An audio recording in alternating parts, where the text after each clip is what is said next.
Hello dear students, आज हम discuss करेंगे साइट ऑफ फोटोसिंथेसिस। कल हमने जो है फोटोसिंथेसिस की जनरल नॉलेज के बारे में डिस्कशन किया था, साथ में हिस्ट्री ऑफ फोटोसिंथेसिस भी हमने पढ़ा था और उसमें बहुत सारे साइंटिस्ट के नेम हमने डिस्कस किए थे। आई होप आप सबने उनको लर्न कर लिया होगा। देखिए, लर्निंग जो है वो कंटिन्यू आप करते रहें, कंटिन्यू जो है लर्निंग का प्रोसेस चलता रहना चाहिए और हमेशा ही आपके इंस्टीट्यूट का बायो रिजल्ट बहुत शानदार रहता है और उसी स्थिति को ध्यान में रखते हुए इस बार भी आपके बायो रिजल्ट पूरी 12 में सबसे शानदार रहा है और बायो वाले और सारे बच्चों के 80+ मार्क्स आए हैं, तो इसकी आप सबको बहुत बहुत बधाई। और मुझे आशा है कि आप भी सारे इतने ही मार्क्स लाएंगे, इससे भी ज़्यादा मार्क्स लाएंगे। तो सभी फेसबुक व्हाट्सएप पे जो मेरे पोस्ट है उनको शेयर जरूर कर देना एक बार, ताकि थोड़ा सा सेटिस्फिकेशन हमें भी मिले, थोड़ा नाम हमारा भी होना चाहिए, क्योंकि हम भी पूरे साल ही लगे रहते हैं तुम्हारे साथ। परिणाम अच्छा आता है तो उसकी थोड़ी सी प्रशंसा होनी चाहिए और उस प्रशंसा के अंतर्गत थोड़े बहुत हमारा इंस्टीट्यूट भी है। चलिए अब अपने टॉपिक की बात करते हैं, site of photosynthesis. Site of photo यानी प्लांट, ग्रीन प्लांट जो होता है उनके अंदर फोटोसिंथेसिस होता है और वो फोटोसिंथेसिस जो होता है वो कहाँ पे होता है? क्लोरोप्लास्ट के अंदर होता है। क्लोरोप्लास्ट प्लांट सेल का एक इंपॉर्टेंट सेल ऑर्गेनल है। जैसे और दूसरे सेल ऑर्गेनल होते हैं उसी तरह से क्लोरोप्लास्ट भी एक इंपॉर्टेंट सेल ऑर्गेनल है, ठीक है, जिसके अंदर फोटोसिंथेसिस होता है। इसके अंदर एक स्पेशल स्ट्रक्चर इसके अंदर प्रेजेंट होती है जिसमें क्लोरोफिल पाया जाता है। आपको पता है फोटोसिंथेसिस जो कंप्लीट होता है वो सनलाइट और क्लोरोफिल की प्रेजेंस में होता है और वो क्लोरोफिल इस क्लोरोप्लास्ट के अंदर ही प्रेजेंट होता है। देखिए, लास्ट ईयर सेल वाले चैप्टर के अंदर आपने क्लोरोप्लास्ट की स्ट्रक्चर पूरी डिटेल में पढ़ी थी। इस साल हमें फिर से इसको पढ़ना है, लेकिन उतनी डिटेल में नहीं पढ़ेंगे जितनी कि आपने 12th में पढ़ी थी या थोड़ा 11th में पढ़ी थी, या थोड़ा शॉर्ट में हम पढ़ेंगे। देखिए, 3 पार्ट में मैंने इसको स्पेशली डिवाइड किया है। सबसे आउटर मोस्ट जो लेयर होती है वो एनवेलप होती है, दूसरा जो लेयर होती है इसमें मैट्रिक्स और स्ट्रोमा होता है और तीसरा थाइलेकोइड होता है। Double membrane bounded cell organelle ये होता है। उसके बाद में इस तरह से जो है इसका मैट्रिक्स होता है या स्ट्रोमा होता है, बेस मटेरियल होता है और उसके अंदर एक नेट लाइक स्ट्रक्चर इसमें पड़ी होती है जिसे हम थाइलेकोइड कहते हैं। थाइलेकोइड ये ग्रेनुलर सिस्टम के नाम से भी जानते हैं, ग्रेना भी इसको कहते हैं। ये पूरी एक सिक्के की एक थड़ी जैसी होती है जिसमें थाइलेकोइड्स एक के ऊपर एक अरेंज रहती है। इसका जो अरेंजमेंट होता है इस तरह से, एक थाइलेकोइड्स है, एक थाइलेकोइड एक के ऊपर एक अरेंज रहती है और पूरा का पूरा ग्रेना बनाती है और एक ग्रेना भी आपस में जुड़े हुए रहते हैं, ये जिनको हम इंटरग्रेनम के नाम से जानते हैं। अब हम थाइलेकोइड की बात कर लेते हैं। थाइलेकोइड इस तरह की स्ट्रक्चर रहती है और इसमें स्पेशल स्ट्रक्चर पाई जाती है जिन्हें हम क्वांटासोम के नाम से जानते हैं। किस नाम से जानते हैं? क्वांटासोम होते हैं इनके अंदर बहुत सारे, और इन क्वांटासोम के अंदर 230 to 250 क्लोरोफिल के मॉलिक्यूल प्रेजेंट होते हैं। 230 से 250 क्लोरोफिल के मॉलिक्यूल यहाँ पर पाए जाते हैं। एक और ये क्लोरोफिल के मॉलिक्यूल जो होते हैं वही सबसे इंपॉर्टेंट होते हैं और इन्हीं के अंदर जो है फोटोसिंथेसिस की रिएक्शन होती है। जो लाइट रिएक्शन होती है वो लाइट रिएक्शन की साइट ये थाइलेकोइड्स होते हैं, ग्रेना होते हैं, और जो डार्क रिएक्शन होती है वो डार्क रिएक्शन इस मैट्रिक्स या स्ट्रोमा के अंदर प्रेजेंट होती है। यानी कि डार्क रिएक्शन होती है मैट्रिक्स के अंदर होती है और लाइट रिएक्शन होती है थाइलेकोइड के अंदर होती है।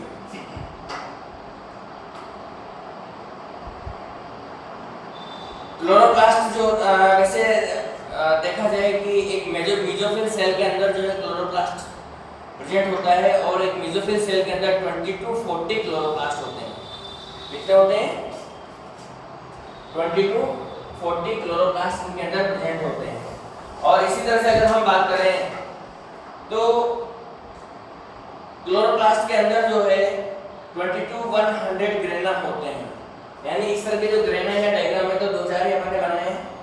ग्रेना जो होते हैं वो 20 होते हैं, मिनिमम टू 100 तक ही हो सकते हैं, और इनकी नंबर जितनी ज्यादा होती है ग्रेना की नंबर, उतनी ही तेजी से फोटोसिंथेसिस होता है।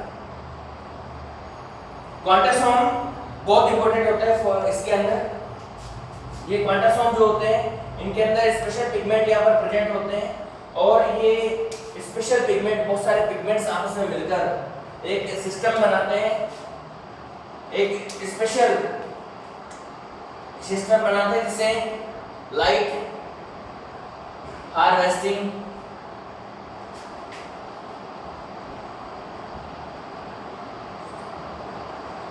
सिस्टम के नाम से जानते हैं। लाइट हार्वेस्टिंग सिस्टम के नाम से, यानी कि लाइट हार्वेस्टिंग सिस्टम बनाते हैं, और इनके अंदर जितने ज्यादा क्लोरोफिल होते हैं लाइट हार्वेस्टिंग सिस्टम उतनी ही इंटेंसिटी से काम करता है।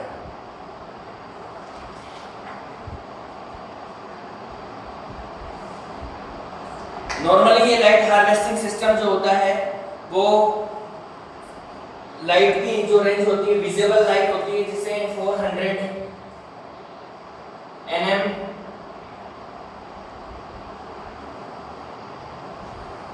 से 700 nm तक की जो रेंज होती है लाइट की, वहां तक को एब्जॉर्ब ये करते हैं, और इस वाली रेंज को हम फोटोसिंथेटिकली एक्टिव रेडिएशंस के नाम से जानते हैं। यानी इस रेंज की जो लाइट होती है सनलाइट, उसको photosynthetically active radiation PAR, photosynthetically active radiation photosynthetically active radiation के नाम से जाना जाता है, क्योंकि इस रेंज में ही आपके क्लोरोफिल के मॉलिक्यूल एक्टिव होते हैं और एक्टिव होकर फोटोसिंथेसिस का काम वो करते हैं। इसमें 230 क्लोरोफिल जो मॉलिक्यूल होते हैं उनमें 160 जो मॉलिक्यूल होते हैं क्लोरोफिल ए के होते हैं, और 70 जो है वो क्लोरोफिल बी के मॉलिक्यूल होते हैं, 48 कैरोटीनॉइड्स होते हैं, 46 क्यूनल पिगमेंट्स होते हैं, और कुछ जो है फॉस्फोलिपिड के मॉलिक्यूल यहाँ पर प्रेजेंट होते हैं, जो कि लाइट को जो है लाइट एनर्जी को केमिकल एनर्जी में कन्वर्ट करने का काम करते हैं। ठीक है, तो ये आपका टॉपिक हो गया लाइट साइट ऑफ फोटोसिंथेसिस। इसके बाद में न्यू टॉपिक की अपन बात करेंगे।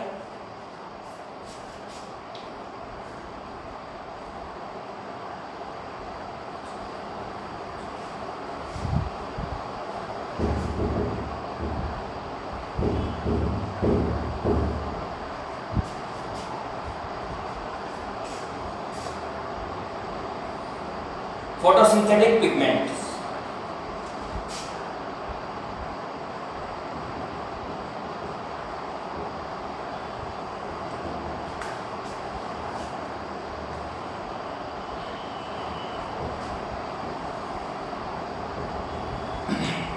क्लोरोप्लास्ट के अंदर क्लोरोफिल के अलावा भी और बहुत सारे जो है पिगमेंट्स होते हैं, जिनको हमने 2 पार्ट में बेसिकली डिवाइड किया है।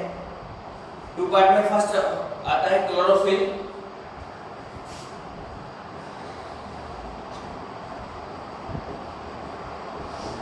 क्लोरोफिल भी बहुत सारे होते हैं, क्लोरोफिल A, B, C। इसके बाद में दूसरे होते हैं इसमें कैरोटीनॉइड्स।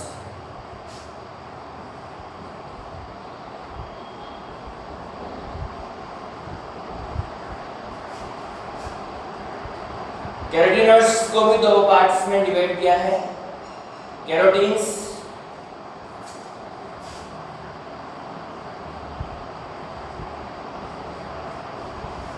और दूसरा है इसमें जेंटोफिल्स।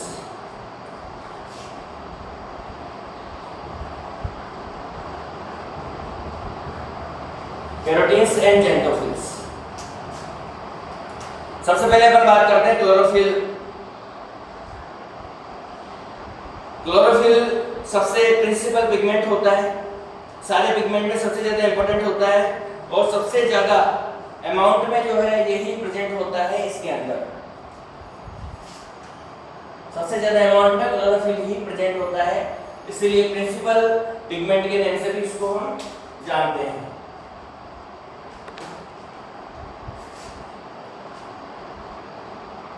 बेसिकली 7 टाइप के ये होते हैं chlorophyll A B C D E, यानी 5 तो ये हो गए A B C D E. Small में लिखना है आपको chlorophyll A B C D और ई, ठीक है। ये तो क्लोरोफिल हो गए। इसके अलावा दो और होते हैं, बैक्टीरियोविरिडिन और बैक्टीरियो क्लोरोफिल।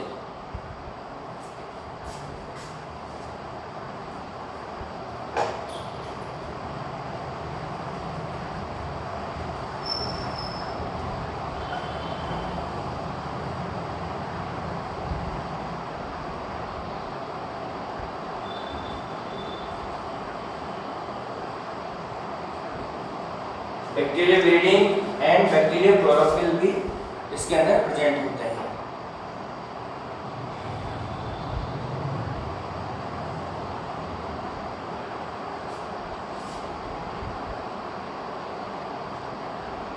क्लोरोफिल ए जो होता है वो सबसे ज्यादा इंपॉर्टेंट होता है,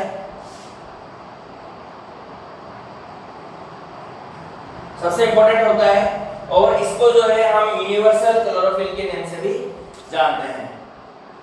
इसके अलावा सबके थोड़े बहुत फंक्शन होते हैं और लाइट हार्वेस्टिंग सिस्टम बनाने में इनका बहुत बड़ा रोल होता है।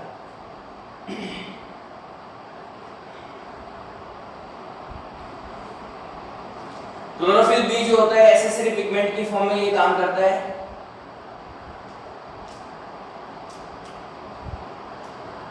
और इसके अलावा बाकी यानी क्लोरोफिल ए सबसे इंपॉर्टेंट होता है, यानी रिएक्शन सेंटर जो होता है क्लोरोफिल ए होता है। उसके बाद में बाकी सारे एसेसरी का काम करते हैं, और एसेसरी जो है लाइट हार्वेस्टिंग में काम करते हैं। अब हम क्लोरोफिल मॉलिक्यूल के बारे में, स्ट्रक्चर के बारे में थोड़ी सी बात कर लेते हैं कि इसकी स्ट्रक्चर कैसी होती है। देखिए क्लोरोफिल मॉलिक्यूल की जो स्ट्रक्चर होती है बहुत कॉम्प्लेक्स होती है। क्लोरोफिल ए और बी की स्ट्रक्चर जो है आपके सिलेबस में है basically. Structure of chlorophyll molecule, सबसे पहले अपन क्लोरोफिल की बात करते हैं। क्लोरोफिल ए की हम बात करते हैं, C55H72O5N4Mg इसका फॉर्मूला होता है। बेसिकली इसके अंदर ये 4,5 रिंग होती है और एक फाइब्रोल टेल होती है, ठीक है। दो चीजों से दोनों, इसका जो फॉर्मूला क्लोरोफिल बी है C55H70O6 होता है और N14 ये होता है और मैग्नीशियम होता है, यानी इन दोनों में मैग्नीशियम सेंटर में होता है और मैग्नीशियम से ये 4 नाइट्रोजन जुड़ी हुई रहती है और फिर इससे ये रिंग जुड़ी हुई रहती है इस तरह से 1 2 3 4 और ये फाइब्रोल रिंग इसमें होती है, ठीक है। तो सारे के सारे क्लोरोफिल जो है उन सबकी स्ट्रक्चर इसी से मिलती जुलती होती है। इसके बाद में जो दूसरा होता है कैरोटीनॉइड्स। कैरोटीनॉइड्स में कैरोटीन होती है, इसमें C40 और H56 होता है, और जेंटोफिल होते हैं जिसमें C40 H56O2 होता है। तो इस तरह से इनके ये फॉर्मूले होते हैं। ये सब मिलकर जो है आपके लाइट हार्वेस्टिंग सिस्टम बनाने का काम करते हैं। क्लोरोफिल ए जो होता है इसके अंदर परफेरेंट रिंग जो होती है इसके एक एंड पे मेथिल ग्रुप होता है, और जो क्लोरोफिल बी होता है उसी एंड पर एल्डिहाइड ग्रुप होता है। दोनों में इतना सा ही डिफरेंस होता है, यानी एक जगह जहाँ पर मेथिल ग्रुप की जगह केवल एल्डिहाइड ग्रुप होता है, बाकी दोनों की स्ट्रक्चर जो है सेम होती है। ये जो है ब्लू, तो यानी कि क्लोरोफिल ए और बी की जो स्ट्रक्चर होती है उसमें केवल छोटा सा डिफरेंस होता है। CH3 होता है क्लोरोफिल ए में और उसकी जगह पे एल्डिहाइड होता है क्लोरोफिल बी के अंदर।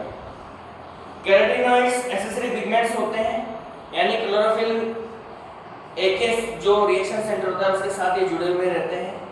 और सबसे पहले इसकी डिस्कवरी जो की थी वो वेकेंट नोडर जो साइंटिस्ट थे उन्होंने की थी। नंबर 1 कैरोटीनॉइड्स, कैरोटीन्स होते हैं जिसके अंदर बेसिकली लाइकोपीन, कैरोटीन और बीटा कैरोटीन आते हैं। लाइकोपीन टोमेटो के अंदर पाया जाता है, कैरोटीन और बीटा कैरोटीन गाजर के अंदर, कैरेट के अंदर ये मिलते हैं। दूसरा होता है जेंथिल, जेंथोफिल्स या कैरोटीनॉल्स भी कहा जाता है। दूसरे वाले जेंथोफिल्स होते हैं, कैरोटीनॉल्स भी इनको कहा जाता है। ये जो होते हैं ल्यूटीन, ज़ैंथेनिन और साइटोज़ैंथेनिन और नियोज़ैंथेनिन इसके एग्जांपल होते हैं। इनका फॉर्मूला मैंने बोर्ड पे लिख ही दिया है। इसके अलावा बीटा कैरोटीन जो होते हैं वो बीटा कैरोटीन भी अलग अलग तरह के होते हैं। और लास्ट में इसके अंदर एक और चीज पाई जाती है, वो होते हैं फाइटोबिलिन्स। ये रेड और ब्लू ग्रीन एल्गी के अंदर ही प्रेजेंट होते हैं। फाइटोबिलिन्स जो कि प्लांट के अंदर नहीं होते हैं और एल्गी के अंदर प्रेजेंट होते हैं। इसमें नंबर 1 होता है फाइकोइरिथ्रिन और दूसरा होता है फाइकोसाइनिन। Number 1 phyco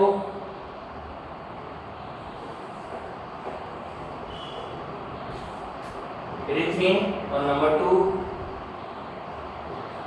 phycocyanin. ये दो होते हैं जो कि केवल एल्गी के अंदर प्रेजेंट होते हैं, प्लांट के अंदर ये प्रेजेंट नहीं होते।